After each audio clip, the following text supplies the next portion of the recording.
নমস্কার বন্ধুরা, আপনাদের আরও একবার স্বাগত জানাই পাবলিক ভিউ কলকাতাতে।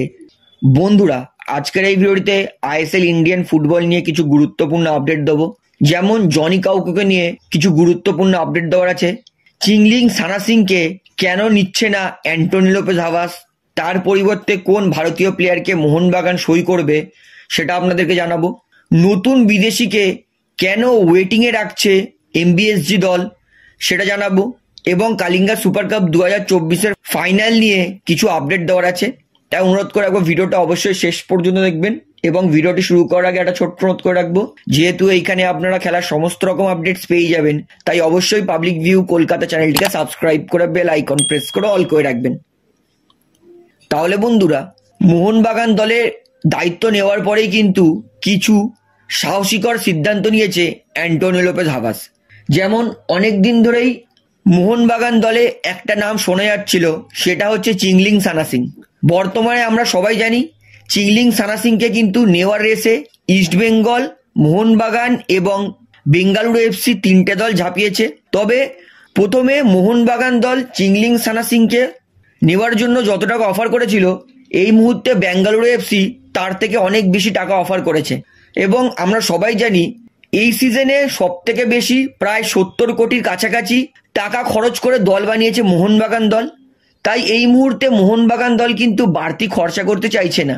তাই যতদূর জানা গেছে যে কোচ অ্যান্টোনি লোপেজ হাভাস তিনি একটা সাহসীকর সিদ্ধান্ত নিয়েছে। এবং যেই সিদ্ধান্তটা আমি কিন্তু আপনাদেরকে আগেও বলেছিলাম যে মোহনবাগানের নেওয়া উচিত, সেটা হচ্ছে রাজ বাসফর এবং সুমিত রাঠিকে বেশি করে সুযোগ দেওয়া উচিত। অ্যান্টোনি লোপেজ হাভাস তিনিও কিন্তু ম্যানেজমেন্টকে জানিয়েছেন চিংলিং সানা সিংকে নেওয়ার থেকে মোহনবাগান বেশি প্রেফার করছে রাজ বসফর আর সুমিত রাঠিকে সুযোগ দেওয়ার জন্য। এবং আমরা সবাই দেখেছি যে রাজ বসফর সিনিয়র দলের সঙ্গে সুপার কাপের ম্যাচগুলো যা খেলেছিল সেটা আউটস্ট্যান্ডিং। তাই মোহনবাগান দল চিংলিং সানা সিংকে নেওয়ার থেকে বেশি ভরসা করছে রাজ বসফর আর সুমিত রাঠিকে সুযোগ দেওয়ার ওপর। তো আমি কিন্তু হাভাসের এই সাহসীকর সিদ্ধান্তের সঙ্গে অনেকটাই একমত। রাজ বসফরকে যদি সুযোগ দেওয়া হয় তাহলে তিনি ভবিষ্যতে চিংলিং সানা সিং অথবা তার থেকে কিন্তু ভালো খেলোয়াড় হতেই পারেন। তো প্রথম আপডেটটা হচ্ছে মোহনবাগান দল তারা কিন্তু চিংলিং সানা সিং এর জন্য আর ঝাঁপাচ্ছে না যতদূর জানা গেছে। তার পরিবর্তে মোহনবাগান দল রাজ বসফর আর সুমিত রাঠিকে সুযোগ দিয়ে তৈরি করার চেষ্টা করছে। তো এই সিদ্ধান্তটা নিয়ে কিন্তু আমি খুবই খুশি। তো এই নিয়ে আপনার বক্তব্যটা কি সেটা আমাকে অবশ্যই কমেন্টে জানাবেন। তাহলে বন্ধুরা, এইবারে আপনাদের জনি কাউকোকে নিয়ে আপডেট দিই। তো এই মুহূর্তে সব থেকে বড় খবর, মোহনবাগান ম্যানেজমেন্টের তরফ থেকে যেটা জানা গেছে, জনি কাউকোকে কিন্তু ফেরানোর কোনো রকম ইচ্ছা দেখাচ্ছে না মোহনবাগান সুপার জায়েন্ট। অর্থাৎ এইবার কিন্তু জনি কাউকো মোহনবাগান দলে ফিরবে, এর সম্ভাবনা আমি জনি কাউকো ফ্যান্সদের শেষ করে দিতে বলছি। কারণ বর্তমানে পরিস্থিতি যেই রকম মোহনবাগান দলের এবং মোহনবাগান ম্যানেজমেন্ট যেইভাবে এগাচ্ছে, সেই দেখে কিন্তু মনে হচ্ছে যে জনি কাউকো মোহনবাগান দলে আর ফিরবে না। অর্থাৎ এমবিএসজি ফ্যান্স এবং জনি কাউকো ফ্যান্সদের জন্য কিন্তু এটা একটা খারাপ খবর যে জনি কাউকোকে কিন্তু ফেরানোর কোনো রকম ইন্টারেস্ট দেখাচ্ছে না মোহনবাগান সুপার জায়েন্ট ম্যানেজমেন্ট।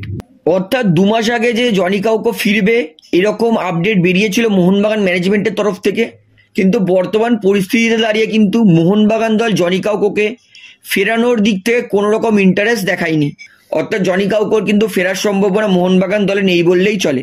তো এই নিয়ে আপনাদের মতামত কি সেটাও আমাকে অবশ্যই কমেন্টে জানাবেন। তো বন্ধুরা, এইবারে আপনাদেরকে মোহনবাগান দলের বিদেশির আপডেট দিই। তো এই মুহূর্তে কিন্তু মোহনবাগান দল তারা নতুন বিদেশিকে সই করতেও পারে আবার নাও করতে পারে।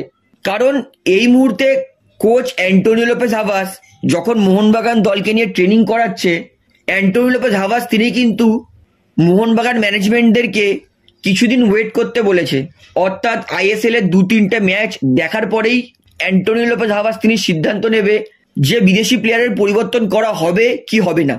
অর্থাৎ এই মুহূর্তে মোহনবাগান দলের নতুন বিদেশি সই হবে কি হবে না তা কিন্তু পুরোপুরি নির্ভর করছে অ্যান্টোনি লোপেজ হাভাসের ওপরে। মোহনবাগান দল তারা কিন্তু কিছু বিদেশি খেলোয়াড়ের সঙ্গে কথাবার্তা বলে রেখেছেন। যদি হাভাস মনে করেন নতুন বিদেশির প্রয়োজন আছে, তখন সেই খেলোয়াড়গুলোর সঙ্গে কথাবার্তা বলে কিন্তু তাদেরকে সই করা হবে। যদি হাভাস মনে করে যে না, নতুন খেলোয়াড়ের দরকার নেই, তখন কিন্তু আর নতুন প্লেয়ার নেওয়া হবে না। অর্থাৎ কথাটা হচ্ছে পুরোপুরি ব্যাপারটা নির্ভর করছে মোহনবাগান দলে নতুন বিদেশি আসবে কি আসবে না, সেটা কিন্তু অ্যান্টোনিও লোপেজ হাভাসের ওপরই। অর্থাৎ হাভাস যা বলবে এই মুহূর্তে ম্যানেজমেন্ট তাই শুনবে। হাভাস যদি বলে নতুন প্লেয়ার আসুক তাহলে নতুন প্লেয়ার আসবে, হাভাস যদি বলে যে নতুন প্লেয়ার আসবে না তাহলে নতুন প্লেয়ার আসবে না। অর্থাৎ মোহনবাগান দল কিছু বিদেশি প্লেয়ারের সঙ্গে কিন্তু কথাবার্তা বলে রাখলেও তাদেরকে কিন্তু স্ট্যান্ড বাইয়ে রেখেছে, অর্থাৎ ওয়েটিংয়ে রেখেছে।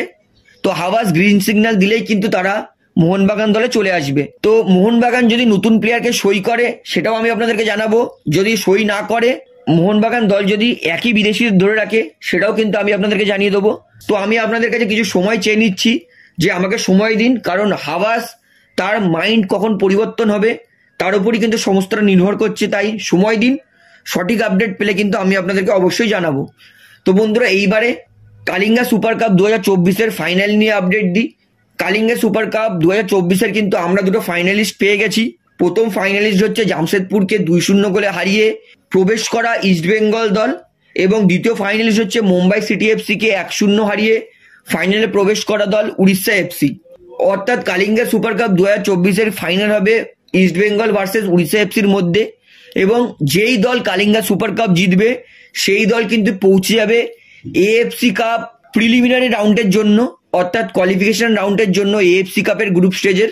অর্থাৎ যদি East Bengal Kalinga super cup final জেতে তাহলে কিন্তু East Bengal AFC cup group stage খেলার কিন্তু অনেকটা কাছাকাছি পৌঁছে যাবে, এএফসি কাপ প্রিলিমিনারি রাউন্ডে পৌঁছে যাবে, এবং ইস্টবেঙ্গল দলের কিন্তু অনেক বছর, প্রায় 10-12 বছর ট্রফিলেস তার খরা কিন্তু কেটে যাবে। অর্থাৎ আমি আপনাদেরকে বলবো, যদি আপনারা মোহনবাগান সমর্থক হন, মোহামেডান সমর্থক হন অথবা ইস্টবেঙ্গল সমর্থক হন, যেই ক্লাবেরই সমর্থক হন অবশ্যই ফাইনালে ইস্টবেঙ্গল দলকে সাপোর্ট করবেন। কারণ ইস্টবেঙ্গল দল যদি যেতে তাহলে কিন্তু কলকাতা ফুটবলের মান উন্নত হবে, কলকাতা ফুটবলের নাম আরো উজ্জ্বল হবে। তো আপনার কি মনে হয় সুপার কাপ 2024 কোন দল জিতবে, উড়িষ্যা না ইস্টবেঙ্গল? সেটা আমাকে অবশ্যই কমেন্টে জানাবেন। তাহলে বন্ধুরা, আজকের এই ভিডিওটিতে আমার আপনাদেরকে এতটাই বলার ছিল। তো আশা করি ভিডিওটি আপনার ভালো লাগলো। তো ভিডিওটি ভালো লাগলে অবশ্যই লাইক করুন, কমেন্ট করুন, শেয়ার করুন, এবং বন্ধুরা চ্যানেলটিতে আর নতুন আছেন সবাইকে একটা অনুরোধ করবো, তারা অবশ্যই পাবলিক ভিউ কলকাতা এই চ্যানেলটিকে সাবস্ক্রাইব করে বেল আইকন প্রেস করে অল করে রাখবেন। ধন্যবাদ।